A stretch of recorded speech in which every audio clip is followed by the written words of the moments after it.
영화는 영화관에서 봐야 한다는 것도 이제 옛말이 된 것 같습니다. 넷플릭스, 티빙 등 이 OTT 홍수 속에 긴 시간 한자리에 앉아 콘텐츠를 감상하는 것이 오히려 불편하다는 분들이 많은데요. 그래서일까요? 여행, 외식, 항공, 의류 등 다른 소비재 기업들은 다 코로나19를 극복한 가운데 영화관 산업만은 여전히 더딘 회복세를 보이고 있습니다. 이 영화표 팔아서는 당장 임차료도 못 낼 지경이라는데 이 재무구조 악화로 어려움을 겪고 있는 CGV에 긴급 자금이 수혈됩니다. 자세한 내용 풀어드리겠습니다. 네.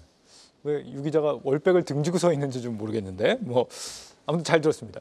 CGV가 지금 부채의 늪에서 헤어나오지 못하고 있는 상황이었는데 CJ가 던진 이 재무구조 개선안을 법원이 승인해줬다. 어떻게 개선하겠다는 거예요? 일단 좀 히스토리를 좀 설명해 드리자면요. 지난해 9월 이 CJ 올리브 네트워크스 주식 현물 출자와 관련해서 이 감정 보고서 불인가 처분을 내렸던 이 법원이 이번에 1심 결정을 취소하고 인가 결정으로 다시 바꿨습니다. 이 CJ는 보유하고 있던 CJ 올리브 네트워크스 주식 1,412만 주와 이 CGV가 발행하는 신주를 맞바꿀 계획이었는데 1심 법원이 CJ 올리브 네트워크스 주식 가치가 과대평가됐을 가능성을 제기하면서 이 계획안을 받지 않았었는데요.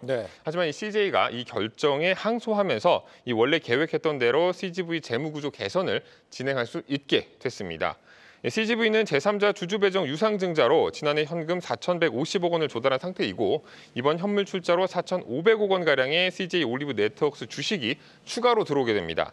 업계에서는 CJ가 한 달 내에 유상증자 절차를 마칠 것으로 예상하고 있습니다. 그러니까 CGV가 주식을 새로 발행을 해서 그걸 CJ가 들고 있는 CJ 올리브 네트워크스 여기 1,412만 주랑 바꾸겠다. 네, 그게 전량 100%인데 그게 대략 한 4,500억 원 정도다. 예, 맞습니다. 근데 왜 현금이 아니고 이렇게 주식 지분으로 바꾸는 거예요? 아까 좀 설명을 좀 드린 거랑 좀 더해서 설명을 좀 해보면 현금도 있고 주식도 있는데 이제 이번 조치로 이제 CGV가 대략 9천억 원에 가까운 자금이 유입이 됩니다. 합쳐서. 당초 계획했던 것은 1조 원인데 그 계획에는 미치지 못하는 수준이고요. 다만 이런 자구 노력으로 2023년 말 1,100%였던 부채 비율이 향후 390% 수준으로 낮춰질 전망입니다. 또 CJ 자회사였던 CJ 올리브 네트워크스가 CGV 자회사로 편입이 되면서 추가적인 이익도 기대할 수 있습니다. CJ 올리브 네트워크스는 지난해 영업이익 510억 원을 기록했고 올해 영업이익 전망치는 540억 원 가량입니다. 이 하반기부터는 CJ 올리브 네트워크스 실적이 CGV에 반영될 거라 이 손익에 긍정적인 영향을 줄 것으로 보입니다.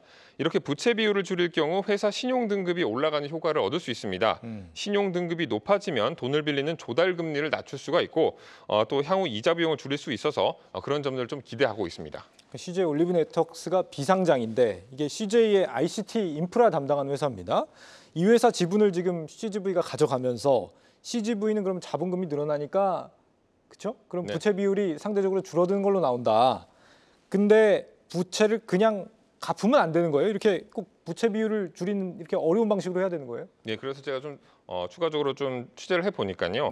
이 CGV 일단 재무 상태를 좀 뜯어보면 부채의 대부분이 리스 부채인 것을 알 수 있습니다.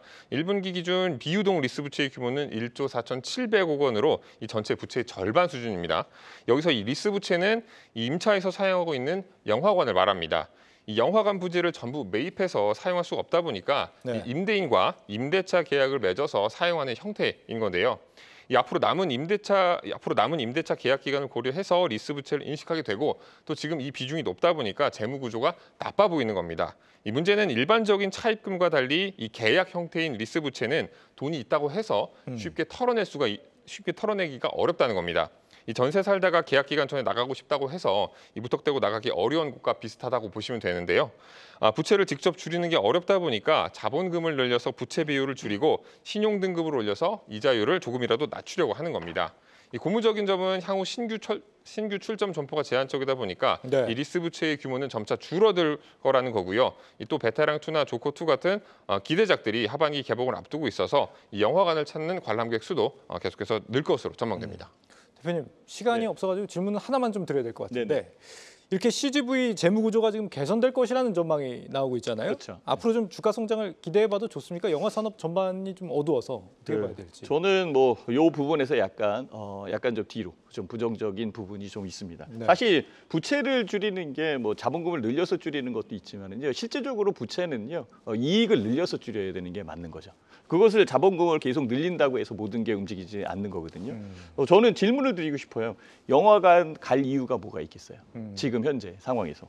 예전에는 대형 스크린이 있고 음향 시설, 그다음에 사회적 교류 이런 것 때문에 영화관 갔는데 지금은 OTT 쪽에서 훨씬 더 그 부분을 받을 수 있잖아요. 특히 여기에서 코로나19 영향 때문에 이 사회적인 이 교류 이런 것보다는 혼자만의 시간 이것을 많이 얘기를 한다고요. 그래서 결국은 CGV 자체적인 부분에서는 현재의 주가는 부채를 줄이는 문제잖아요. 근데 제 입장에서는요 390% 많은 겁니다. 1100%도 많은 거지만 390%도 많다는 거죠. 저는 이슈에 대한 부분을 얘기하고 싶어요. 기자 입장에서는 이슈가 돼요. CJ, CGV. 근데 주식하는 입장에서, 주식 투자하는 입장에서는 CJ, CGV는 비추가 된다는 거죠. 기업에 대한 실적이나 이런 것들이 안 되는데 이거보다도 훨씬 더 유리한 종목들이 굉장히 많은데라는 그런 생각을 하는 거죠. 그래서 보는 관점이 약간 좀 다르다. 제 입장에서는 CJ, CGV 빨리 개선되고 뭐 영업이익이 늘고 이익에 대한 부분으로 해결해야 되지 않겠느냐라고 생각이 듭니다. 그래서 오늘 좀 회복세가 이렇게 좀 시원찮은 그런 모습이 아닌가 이런 생각도 해봅니다. 오늘 어떻게 좀 정리해 볼까요? 예, 뭐 영화관 산업은 좀 침체되고 또 물가도 오르다 보니까 영화관 표값이 많이 올랐잖아요. 이 반대로 주가는 내렸는데 그런 의미에서 표값을 좀 내리고 주가는 좀 올려줘라고 좀 정리를 해보겠습니다. 계속해서 다양한 경제 이슈를 알고 싶다면 구독과 좋아요, 알림 설정 부탁드립니다. AI 캐스터 권미정이었습니다.